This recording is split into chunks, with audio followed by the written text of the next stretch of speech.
नमो सिद्धाणं नमो आयर्याणं नमो उपध्यायाणं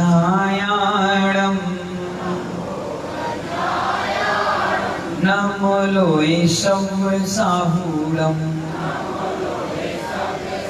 जय बोली अनंतानु सिद्ध परमेष्टि भगवान की।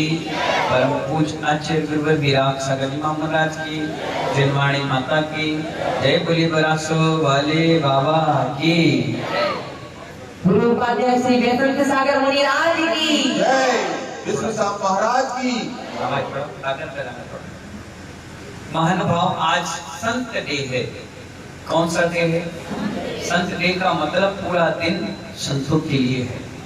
6 दिन आपने व्यापार में अपना जीवन दे दिया, बाल बच्चे परिवार के लिए खाना बनाना करना कर्म आश्रम में बिता दिया।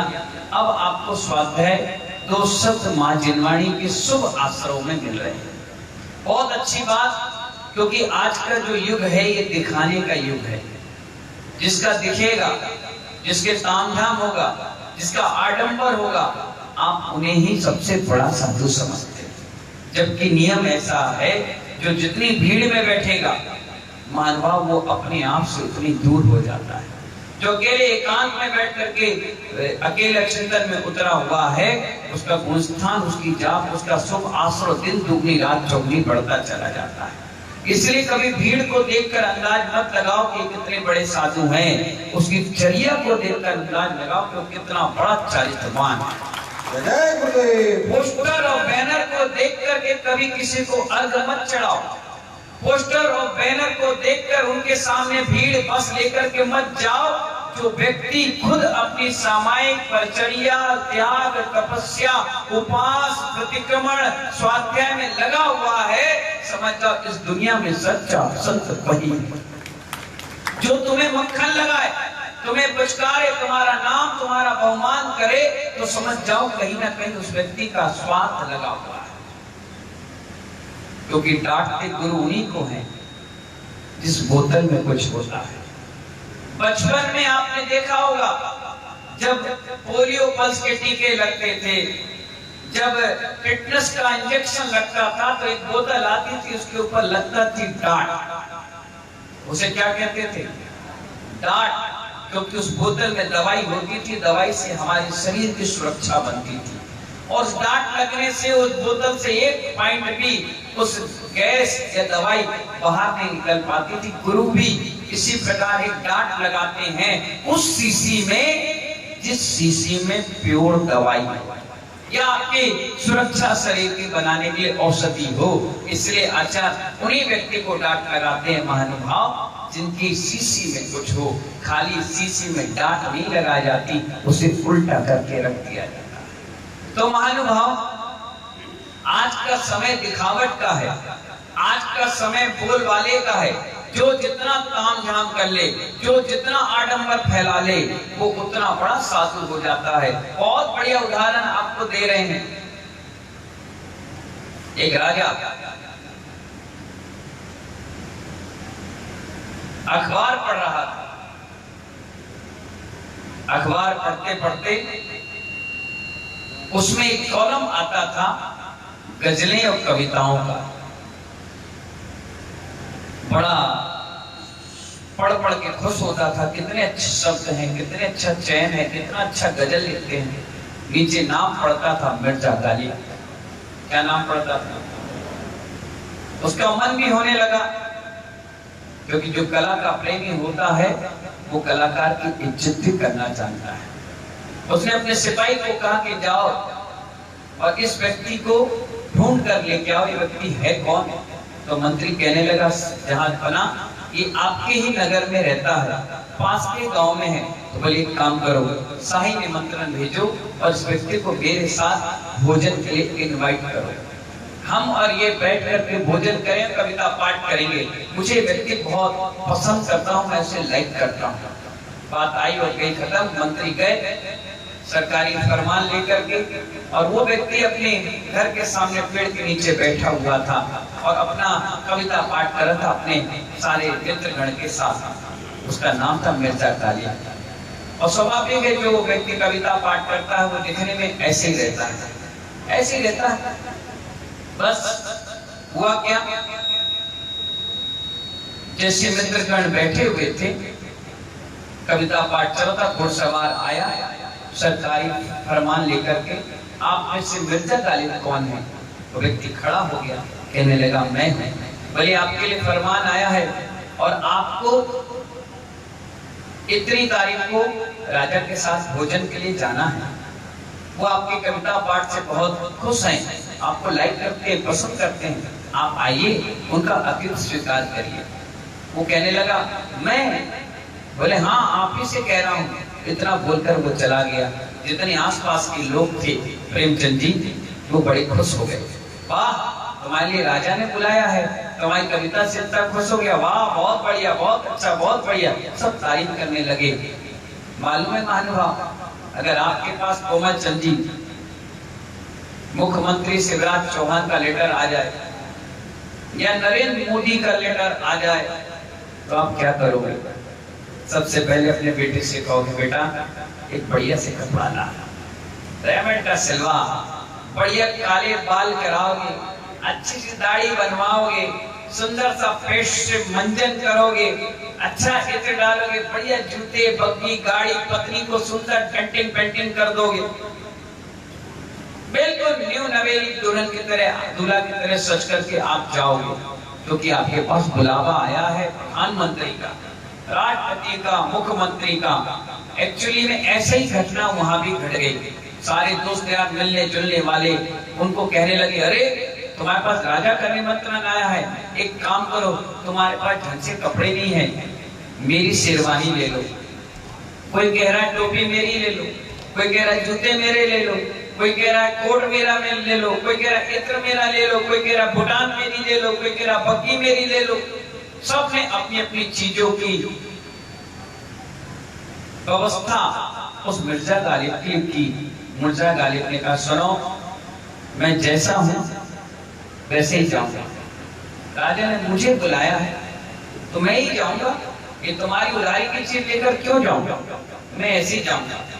क्योंकि कविता पाठ से कुछ पैसे मिल जाते थे, उससे उसका घर चलता था, उसके पास कोई बिजनेस नहीं था, खेती बाड़ी नहीं थी, वो कोई दुकान खोलकर नहीं बैठा था। आखिरकार क्या हुआ महानुभाव, 3 दिन बीत गए, वो डेट भी आ गई, जिस डेट पर उसको महल की ओर जाना था। सुबह की तरह नहा धोकर तैयार हुए, अपनी किताब कॉपी ली और वही फटे चित्रे गंदे से कपड़े, वैसी दाढ़ी, वैसी मूंछ, ऐसी बाल बिगड़े से, वो सीधा कहाँ चला गया? राजमहल के द्वार पर पहुंचा। लोगों ने खूब समझाया, सभी लोग आकर समझाए कि ढंग से जाओ, अच्छे पहन कर जाओ, बढ़िया जाओ, आपसे क्या कहना, ये कैमरे चल रहे हैं मोबाइल पर, ये अगर तुम्हारे तरफ हो जाए तो तुम यूं बैठे हो प्रेमचंद जी, यूं बैठ जाओ। घूंघट नहीं डला है तो घूंघट डाल लोगे, डला है तो खोल लोगे, चश्मा पोंछ लोगे, तुम्हें स्माइल आ जाएगी। अगर हल्का सा फोटो क्या 2 मिनट बाद डिलीट हो जाएगी, फिर भी इतना आकर्षण है इस कैमरे के पीछे, आप इस कैमरे के पीछे। अब आप देखिए दिखावा कहां पर खत्म होता है। और वो व्यक्ति बिना दिखावा के राजा के महल को चला गया। लोगों ने खूब समझाया, खूब बोला, किसी की नहीं सुना और ऐसे फटीचर रूप में वो चला गया। जैसे द्वार पर पहुंचे, द्वारपाल खड़े थे, मैंने कहा वो आयु कौन हो भाई? बोले मैं मिर्जा गालिब। बोले कौन मिर्जा गालिब? बोले राजा ने मुझे भोजन के लिए बुलाया है। अबे भिखारी कहेंगे, आ गया, किसने कह दिया तुझे बुलाया है? तेरे से मिर्जा गालिब में सैकड़ों आते हैं, रख के खाते हैं, आ गया से बगरा नहीं बगरा। उसने कहा मेरे पास लेटर आया हुआ है। उन्हें लेटर लिया और ऐसा फेंक दिया। बोले भाग रहा, मारे उठा के कहां से ले आया? धक्का दिया तो उल्टाटी खाते हुए गिर पड़ा, उसके हाथ पैर कमर में चोट आ गई। बोले भाई साहब एक बार राजा से, अरे राजा राजा कैसे नहीं, भागो चलो। भिखारी कहेंगे, मुंह उठा के चले आए, अकल नहीं है, भाग रहा कि मारे गेंद और भगा दिया उसको। बेचारा लंगड़ा था, धीरे धीरे धीरे धीरे पूरी शरीर का एक्सीडेंट बिगड़ गया, पूरा एक्सीडेंटल हो गया। और आया, जैसे वो आ गया पूरा गांव देखने लग गया, पूरा गांव खुश था कि हमारे गांव से व्यक्ति राष्ट्रपति के बाद, प्रधानमंत्री के बाद भोजन करने गया। वो आकर के बैठ गया, सब लोग आए, किसी ने गर्म पानी, किसी ने पट्टी, पोछा पाछी करने लगे। क्या हो गया?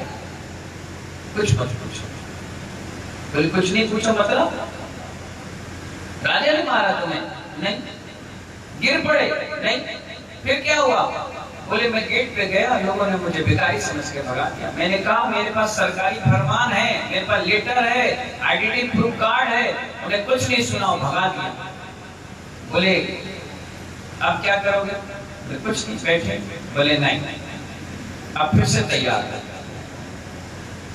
फिर से तैयार मतलब फिर से महल जाऊंगा? बोले हाँ। फिर भगा देंगे? बोले नहीं भगाएंगे, अब हमारी बात मान के जाओ, अभी तुमने अपनी चलाई, अब हमारी चलने दो। तो ठीक है। कोमल चंद जी ने उसके लिए गर्म पानी लाए और बढ़िया पेयर्स साबुन से नहलाया। किससे नहलाया? कोमल चंद जी। पेयर्स साबुन से नहलाया, बढ़िया खुशबूदार, बिल्कुल छट गोरे चमक गए, बिल्कुल इंग्लैंड के बाबू की तरह। दूसरे व्यक्ति ने बढ़िया, विनोद जी ने क्योर कार्पिन तेल लगाया, सुंदर सजाया। हमारे राम जी लाल जी आए तो इत्र डाल दिया, सुगंध आना चाहिए। हमारे दीपक भाई ने बहुत बढ़िया शेरवानी ला के दे दी। हमारे कैलाश चंद जी ने बढ़िया जूते ला कर दे दिए। एक व्यक्ति ने उन्हें, हमारे मास्टर साहब ने भूटान, बुजुर्ग पकड़ते ना डंडी, वो दे दी। हमारे अग्रवाल जी ने बढ़िया 4 घोड़े की बग्गी ला कर दे दी और कहा कि अब मिर्जा गालिब तुम इसमें बैठो। उसने कहा मैं नहीं बैठूंगा। वो भी बहुत नाम का आदमी था, नाक वाला था। उन्होंने कहा मैं नहीं बैठूंगा। उन्होंने कहा बैठ रहे नहीं बैठ रहे? बैठो जल्दी। पकड़ के 4 लोगों ने उसको बैठा दिया, टोपी उपी लगा कर उसको सजा दिया और सजा कर बैठा दिया गया और वो बैठा। बोले अब क्या करें? बोले अब जाओ महल में। बोले कार्ड तो फेंक दिया उन्होंने, अपने पास रख लिया। बोले यही कार्ड है, अब तुम जाओ। और घोड़े को हर्र किया और घोड़ा भाग पड़ा। अभी मनी मन मिर्जा गालिब कर रहा था, कहीं वो सिपाही मुझे पहचान लेंगे, मुझे भगा देंगे, कुछ बोल देंगे। टाटा भैया समझ में आ रहा है। और ये सारी रणनीति चलती रही। लेकिन जैसे ही वो गेट पर घोड़ा पहुंचा, आपको यकीन नहीं होगा डबरा वालों, वो जो सिपाही जिसे धक्के मार रहे थे उन्हें सलूट ठोका। जैसे सलूट ठोका, मिर्जा गालिब बड़ा खुश हुआ कि बताओ अभी तो मुझे धक्के मार रहे थे, अब सलूट ठोक रहे हैं। एक व्यक्ति आया, उनकी केबिन का दरवाजा खोला। 4 महिलाएं आई सुंदर अप्सराओं की तरह, उन्होंने पुष्प वर्षा करी। 4 महिलाएं, उन्होंने इत्र की वर्षा करी। मिर्जा गालिब बाहर निकला और सब लोगों ने उसको बड़े राज की सम्मान से महल में प्रवेश कराया। वो सभी व्यक्तियों को देख रहा था कि बताओ ये अभी हमें गाली दे रहे थे, धक्के मार रहे थे, अंदर घुसने के लिए मना कर रहे थे और भिखारी दे रहे थे, मेरी इज्जत खराब कर रहे थे, आज मुझे कितनी इज्जत दे रहे हैं। जैसे राजा के सम्मुख पहुंचा, एक गुलाब उसकी जेब में लगा था, उसने गुलाब निकाल कर राजा को दिया। राजा ने उसको लिया, भेंट के रूप में रखा और कहा पहले एक काम करते हैं, अपन भोजन कर लेते हैं, उसके बाद कविता पाठ और गजल शायरी सुनेंगे। उसने कहा ठीक है। हाथ पैर धो करके वो आया और टेबल पर बैठ गया। जितना बड़ा पंडाल था इतनी बड़ी तो वहां टेबल थी और चलने वाली रेल की तरह सामान आता था, छोले भटूरे, चमचम, रसगुल्ला, गुलाब जामुन, पराठा, रोटी, सब्जी, नान, पुलाव, खीर, मिठाई सब आती थी, धीरे धीरे निकलती जाती थी। सब पे ढक्कन लगे हुए थे। राजा भी वहां हाथ पैर धो करके बैठ गया, मिर्जा गालिब बैठ गया और कोई नहीं, 2 ही मेंबर बस। राजा ने कहा मिर्जा गालिब साहब भोजन की शुरुआत करें और ढक्कन ऑटोमेटिक खुल गए। सब लजीज व्यंजन 56 के 56 भोग निकल रहे थे। सबसे पहले मिर्जा गालिब ने चम्मच से सामान नहीं लिया, क्या किया? सीधा कटोरा उठा लिया। क्या किया मास्टर साहब? सीधा कटोरा उठा लिया और बोला ले रसगुल्ले की ट्रे थी पूरी, ले टोपी रसगुल्ले खा। पूरे डाल दिया, पूरी चाशनी, पूरे रसगुल्ले शरीर में गिर गए। राजा बोला मिर्जा साहब ये क्या कर रहे हो? उसने कहा 2 मिनट, 2 मिनट। चुपचाप राजा बोला हो सकता है धोखा हो गया, कोई बात नहीं। वो आए सैनिक पूछने, बोले नहीं पूछो नहीं, ऐसी रहे। मैंने कहा ठीक है। फिर पुलाव आया, जैसे पुलाव का बर्तन आया उन्हें दोनों मुट्ठे में पुलाव भर लिया। राजा बोले क्या कर रहे हो? उन्हें शेरवानी जो कोमल चंद जी ने दी थी उस जेब पे डाला, ले शेरवानी पुलाव खा। राजा बोले सही में पागल है, ये कर क्या रहा है? उस राजा बोले क्या हो गया, कोई गर्मी चढ़ गई क्या? बोले नहीं नहीं 2 मिनट रुको। फिर आया रायता, बढ़िया। उन्हें जूते खोले और पूरा रायता डाल दिया, ले जूते रायता खा। अब तो सिपाही राजा किसी से सहन नहीं हुए, बोले पागल है बहुत बड़ा, भगा इसको यहाँ से। शाही भोज का अपमान कर रहा है, राजकीय भोजन का, बताओ अकल ही नहीं है। ये सब ऐसे ही है, ये जमीनी कीड़े हैं, ऐसे खाते पीते। ये राजा के साथ भोजन करने वाले नहीं, बेकार इंसान है। राजा गुस्सा ही तो राजा ने भगा ऐसे, पूरा मूड खराब कर दिया भोजन का। हो गया कविता पाठ, हमें नहीं सुनना, भगा इसको। उसने कहा एक बात तो मेरी सुन लो। राजा बोले बोलो, ये क्या कर रहे थे, क्या हरकत है ये? तुम पागल वागल तो नहीं हो? कभी जिंदगी में देखा नहीं कि 56 लोग पागल हो गए? उसने कहा राजा साहब गलती मेरी नहीं है। ये गलती किसकी है? हमारी है, तुझे बुला लिया यहाँ पर। बोले नहीं नहीं, गुस्सा शांत है। सिपाहियों से बोला मुझे छोड़ो, मैं भी बता रहा हूँ। बोले क्या हो गया? बोले राजा साहब आपने किसको बुलाया था? बोले तुम्हें। बोले नहीं। आपने किसको बुलाया था? कार्ड पर नाम किसका लिखा था? बोले मिर्जा गालिब का। बोले मिर्जा गालिब तो आए ही नहीं। बोले फिर कौन आया? तुम बेरुपया हो गया? बोले नहीं, मिर्जा गालिब आया तो गेट तक था, आपकी सिपाही ने उसे धक्के मारकर भगा दिया। इस शाही भोजन करने के लिए मिर्जा गालिब नहीं आया, ये टोपी आई, ये शेरवानी आई, ये जूते आए, ये बग्गी आई, ये फूल आया। इसलिए इस शाही भोजन का असली हकदार जो है उसको मैं खिला रहा हूं।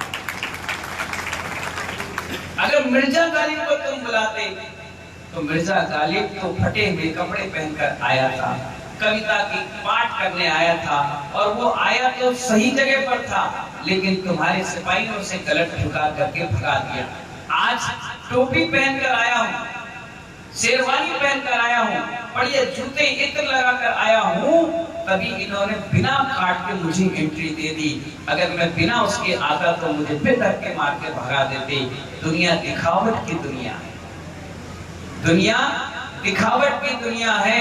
जो जितना डमरू बजाकर डबरा में काम झाम कर लेगा, डबरा वाले उसी की पूजा करने पहुंच जाएंगे। जबकि हकीकत ये कह रही है कि जो जितना ज्यादा डमरू बजाएगा, जो जितना ताम झाम करेगा, वो अपनी आत्मा से कोसों दूर चला जाएगा। और जो नित्य प्रतिदिन अपनी चर्या और अपने चारित्र के प्रति धनी वर्धमान चरित्र को धारण करेगा, लोग उसके पास जाना भी पसंद नहीं करेंगे। जो मौन बैठा हो, किसी से नहीं बोलता हो, दीवार की ओर चेहरा करता हो, उसके पास तो छोटे छोटे बच्चे भी नहीं बैठते। कहते महाराज जी बोलते नहीं है, महाराज जी देखते नहीं है, महाराज जी आशीर्वाद नहीं देते, महाराज जी गिफ्ट नहीं देते, महाराज जी हंसते ही नहीं है। तो आप भी उनके पास जाते नहीं है। क्यों? जबकि ओरिजिनल में वो अपनी आत्मा में रमण करते हैं। ज्ञान ध्यान कपूरक्का तपस्वी सा प्रशस्यते, वो अपनी उस मूल गुण का पालन कर रहे हैं जो यथार्थ में साधुओं को करना चाहिए। पर आज का जमाना दिखावट का है। जो जितना दिखाएगा, जो जितना बताएगा, जो जितना बहुमान आपका करेगा, आप उन्हीं के पीछे भागते। लेकिन महानुभाव, ये आगम कह रहा है इस सब चीजों से मुख मोड़ लीजिए। आने वाला समय चर्यावानों का आ रहा है, तत्व ज्ञानियों का आ रहा है। हर व्यक्ति पढ़ा लिखा है।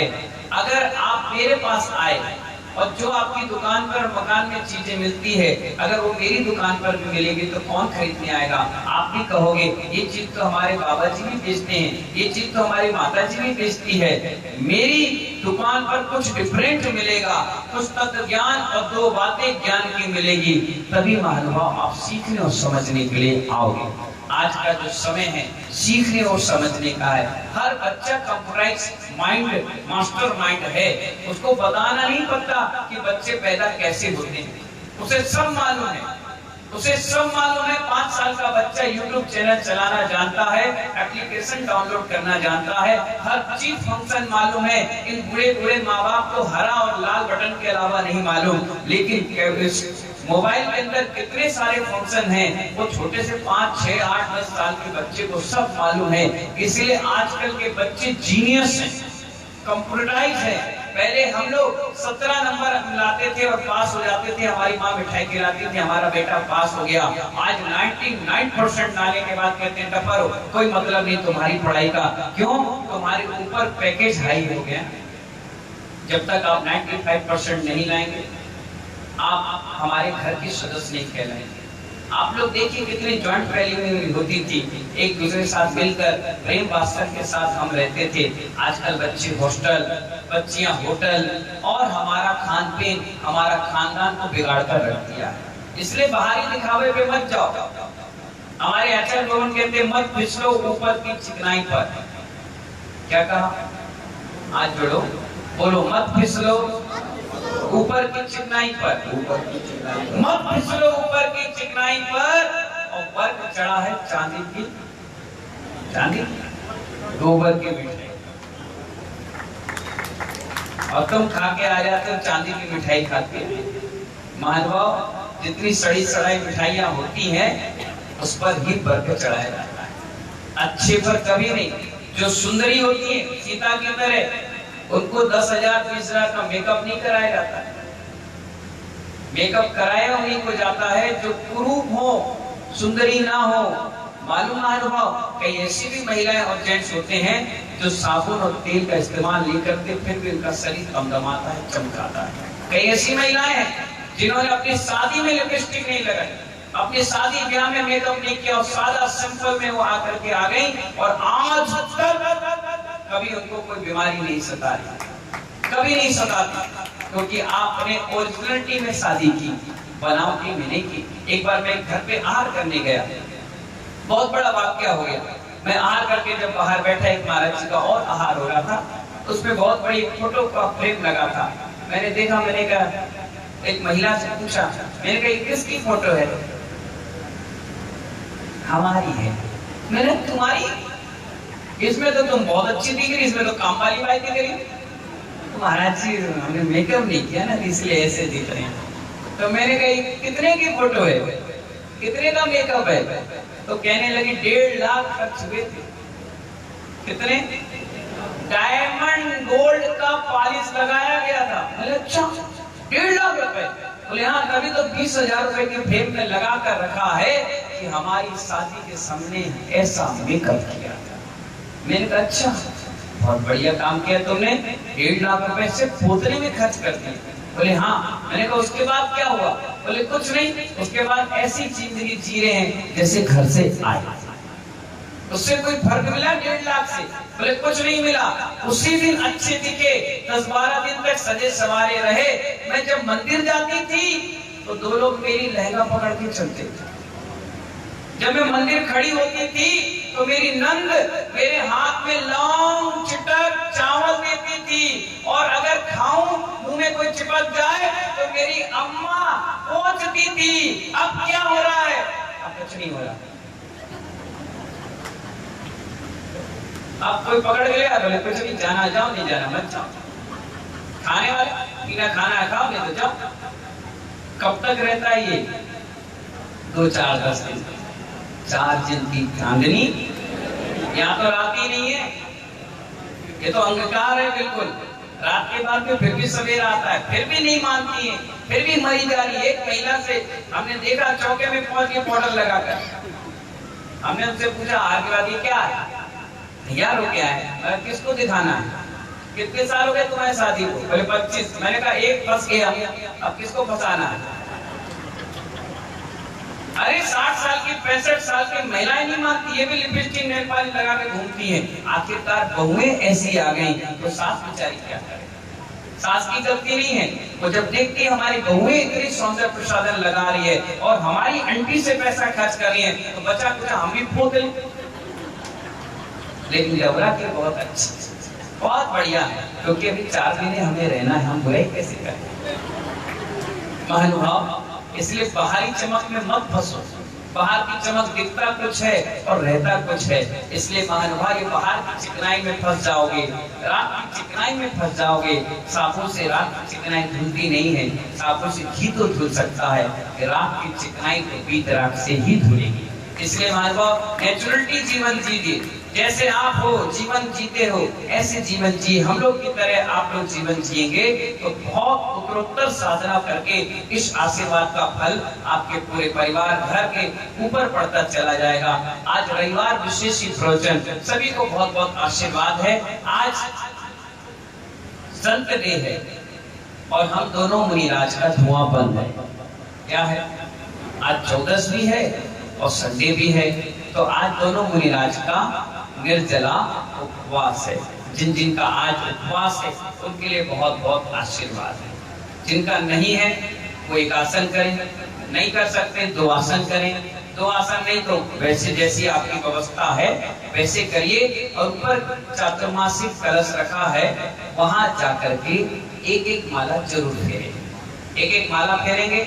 आज चतुर्दशी का दिन, संडे का दिन है, इधर उधर घूमने से अच्छा है कम से कम एक माला फेरोगे तो उस कलश की एनर्जी भी आपके अंदर आई। 100 से ज्यादा रोज माला लोग फेर रहे हैं, उसकी एनर्जी ऐसी है कि हम सभी लोग साधना कर रहे हैं, कोई दिक्कत और परेशानियां नहीं आ रही है। इन्हीं मंगल भावनाओं के साथ जय बोले महावीर भगवान की जय।